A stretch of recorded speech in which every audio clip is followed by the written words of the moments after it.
guys, how are you all? Welcome back to my channel. I'm Sagrika and I'm back with some new tips and tricks for you. तो आज इस video में मैं share करने वाली हूँ मेरा वाटर ब्रेक का एक्सपीरियंस। ये मेरी सेकंड डिलीवरी थी और सेकंड टाइम भी, जैसा कि आप सभी को मैंने बताया, मैंने बेबी बॉय डिलीवर किया है। और फर्स्ट डिलीवरी में एक्चुअली मेरा वाटर ब्रेक खुद से नहीं हुआ था। मुझे जब मैं 5 सेंटीमीटर डायलेट हो गई थी तो डॉक्टर ने मेरा वाटर ब्रेक किया था, लाइक कुछ उनका टूल होता है उससे, तो वो खुद से नहीं हुआ था फर्स्ट डिलीवरी में। लेकिन सेकेंड डिलीवरी में हॉस्पिटल में मैं एडमिट ही तब हुई हूँ जब मेरा वाटर ब्रेक हो गया था।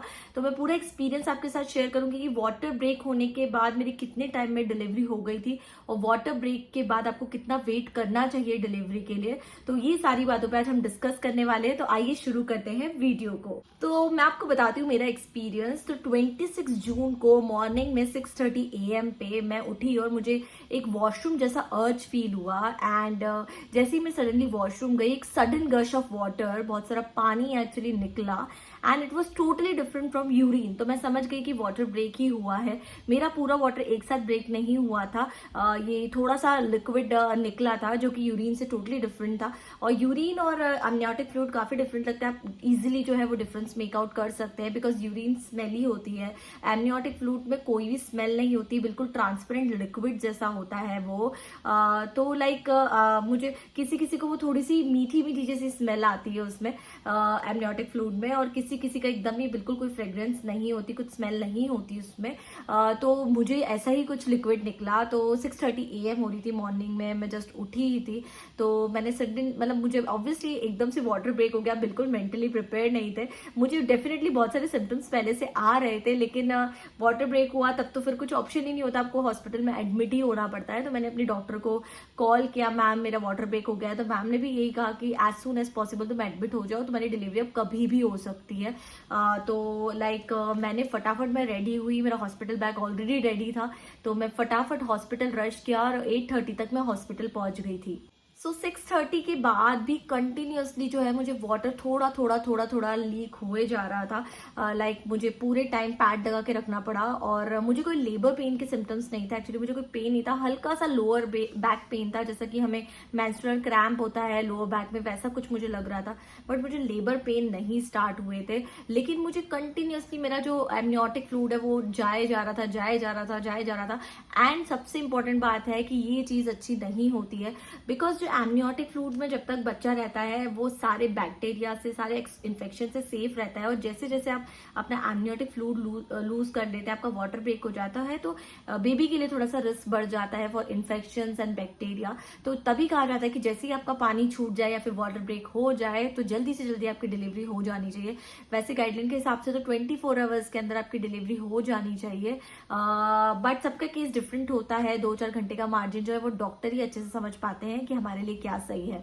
तो 8:30 पे मैं हॉस्पिटल में एडमिट हो गई और जैसे एडमिट हुई मुझे CTG किया गया। लेकिन मैं बहुत ज्यादा परेशान इसलिए हो रही थी क्योंकि मेरा वाटर ब्रेक लीकेज हो रहा था एक्चुअली। बहुत स्लाइड लिक्विड बार बार निकल रहा था, जिसकी वजह से मुझे पैड भी पूरे दिन लगाना पड़ रहा था और मुझे कोई लेबर पेन के सिम्टम नहीं थे। तो लाइक ये थोड़ा सा मेरे लिए बहुत मेरे अंदर क्यूरियोसिटी हो गई थी कि मुझे लेबर पेन क्यों नहीं आ रहे। एंड मैम ने मुझे इंड्यूस करने के लिए भी मना कर दिया था। And I was 4 centimetre dilated that time. तो मैम ने कहा कि नहीं, हम तुम्हें इंड्यूस नहीं करेंगे, तुम्हें नेचुरली जो प्रोसेस चल रहा है वैसे ही चलने देंगे। लेकिन पता नहीं, मुझे मन में बहुत डर लग रहा था और ऐसे ही टाइम निकलता गया और पूरे दिन 26 जून को मुझे वाटर लीकेज होता रहा, लेकिन मुझे कोई लेबर पेन के सिम्टम नहीं थे। इवनिंग 6 o'clock पे मैम ने मुझे फिर चेक किया, तो फिर से मैं 4 to 5 सेंटीमीटर के बीच में स्टक थी और उतनी ही डायलेटेड थी। एंड ऑलमोस्ट 12 आवर्स हो चुके थे मेरे वाटर ब्रेक हुए, लेकिन मुझे कोई लेबर पेन भी नहीं थे। एंड फिर भी मैम ने मुझे इंड्यूस नहीं किया था बिकॉज नेचुरल प्रोसेस पे ही वो बिलीव कर रहे थे। एंड देन रात को 2 बजे, लाइक 27 जून को मुझे रात को 2 बजे लेबर पेन स्टार्ट हुए। और जब तक मेरे वाटर ब्रेक हुए मतलब मोर देन 20 आवर्स हो चुके थे। तो 20 आवर्स हो गए थे ऑलरेडी वाटर ब्रेक हुए और लाइक लेबर पेन मुझे काफी लेट स्टार्ट हुआ। तब देख सकते हैं कि वाटर ब्रेक होने के मुझे ऑलमोस्ट 20 आवर बाद जो है वो लेबर पेन स्टार्ट हुए थे। तो मुझे लेबर पेन स्टार्ट हो गए थे तो ऑब्वियसली मैं बहुत ज़्यादा एग्जॉस्टेड थी, क्योंकि ऑलरेडी मैं एक दिन पहले ही हॉस्पिटल में एडमिट हो गई थी। और जब आप एक बार हॉस्पिटल में एडमिट हो जाते हो तो कुछ ना कुछ आपके टेस्ट और ये सब चलता रहता है, तो आप बहुत एग्जॉस्ट हो जाते हो। वैसे तो वाटर ब्रेक होने के बाद आपको एडमिट क्विकली हो ही जाना चाहिए, क्योंकि ये बहुत अनप्रेडिक्टेबल होता है कि आप कब कितनी देर में डायलेट हो जाए। कोई कोई तो वाटर ब्रेक होने के बाद किसी किसी की तो आधे घंटे में ही डिलीवरी हो जाती है, but not in my case. जबकि मेरा सेकेंड बेबी है और फर्स्ट भी मेरा नॉर्मली था और सेकंड भी मेरा नॉर्मली है। तो उसके बाद लाइक मॉर्निंग में मुझे लेबर रूम में शिफ्ट किया गया 7 o'clock पे। एंड उसके बाद भी लाइक मैं डायलेटेड नहीं हुई थी, मैं 5 सेंटीमीटर ही डायलेटेड थी। एंड मैम को समझ नहीं आ रहा था कि क्या चीज़ जो है वो मुझे बॉदर कर रही है, मैं क्यों नहीं जल्दी जल्दी डायलेट हो रही हूँ। तो मैम ने जब मेरा इंटरनल चेकअप किया, मेरा पीवी किया, तब पता लगा मेरी मेम्ब्रेन है वो रप्चर नहीं हो पा रही है बेबी के हेड से। और बेबी भी ऑब्वियसली फुल ट्राई कर रहा था वो रप्चर करने के लिए, लेकिन वो बहुत ज़्यादा स्टिफ थी मेरी मेम्ब्रेन। तो मैम को फिर उसको टूल से ही रप्चर करना पड़ा। तो 9 o'clock पे मैम ने मेरा पीवी किया और 9:30 तक उन्होंने मेरी मेम्ब्रेन को रप्चर किया। और जैसे ही उन्होंने मेरी मेम्ब्रेन को रप्चर किया और उसके लाइक विद इन 30 मिनट्स में मेरी डिलीवरी हो गई थी। तो उसके बाद मतलब वो एक मेम्ब्रेन थी जिसकी वजह से जो है वो मेरी डिलीवरी नहीं हो पा रही थी, मैं डायलेट नहीं हो पा रही थी जल्दी जल्दी, क्योंकि वो इतनी ज़्यादा स्टिफ हो गई थी। अगर शायद वो एक दिन पहले ही वो रप्चर हो जाती तो शायद उसी वक्त ही मेरी डिलीवरी हो जाती। लेकिन सही सच में हर चीज़ का एक प्रोसेस होता है, तो हमें डॉक्टर पे बिलीव करना चाहिए, मेरे गायनेक पे बिलीव करना चाहिए। जो हम हमारे लिए वो कर रही है वही सही है। तो लाइक उन्होंने मेम्ब्रेन रप्चर किया, उसके आधे घंटे में मेरी डिलीवरी हो गई थी। सो इन माई केस वाटर ब्रेक होने के 28 आवर्स बाद मेरी डिलीवरी हुई, दैट टू नॉर्मल डिलीवरी, जिसमें ना मुझे कोई इंड्यूस किया गया था।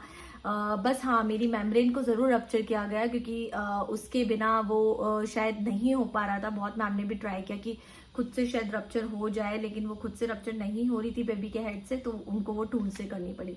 अब मैं आपको बता देती हूँ कि वाटर ब्रेक तो मेरा हो गया था, 28 आवर्स बाद डिलीवरी भी। उसके बाद जो मैंने प्रॉब्लम्स फेस की थोड़ी बहुत, वो मैं आपको बता देती हूँ।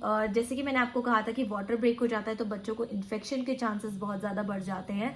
तो मेरी फर्स्ट डिलीवरी में तो वाटर ब्रेक नहीं हुआ था, तो फर्स्ट डिलीवरी में ऐसे बेबी को कोई प्रॉब्लम नहीं आया।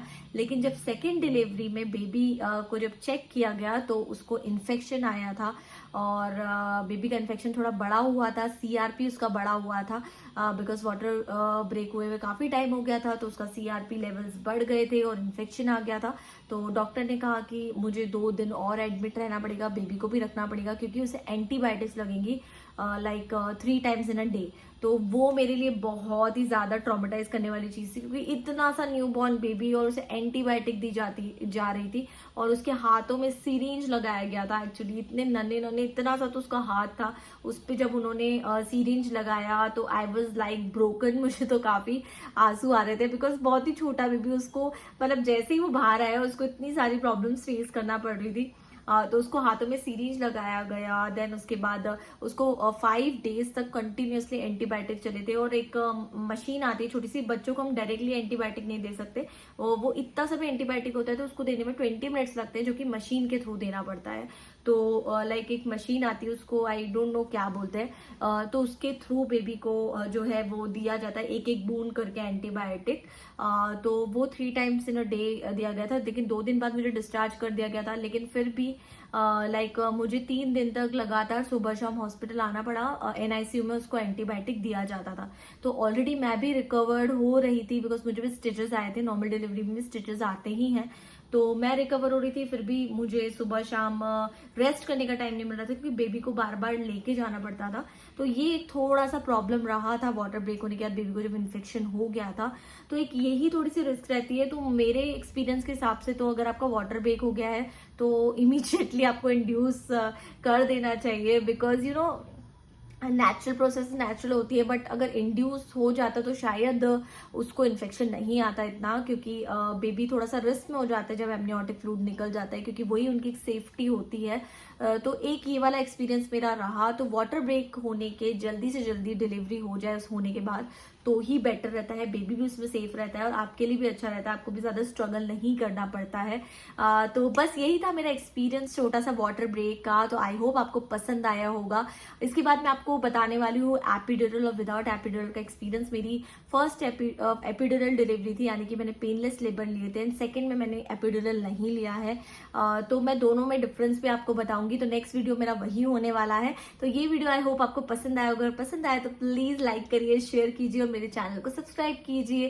Thank you so much for watching this video. Now me Sagarika signing off, bye, take care, love you all.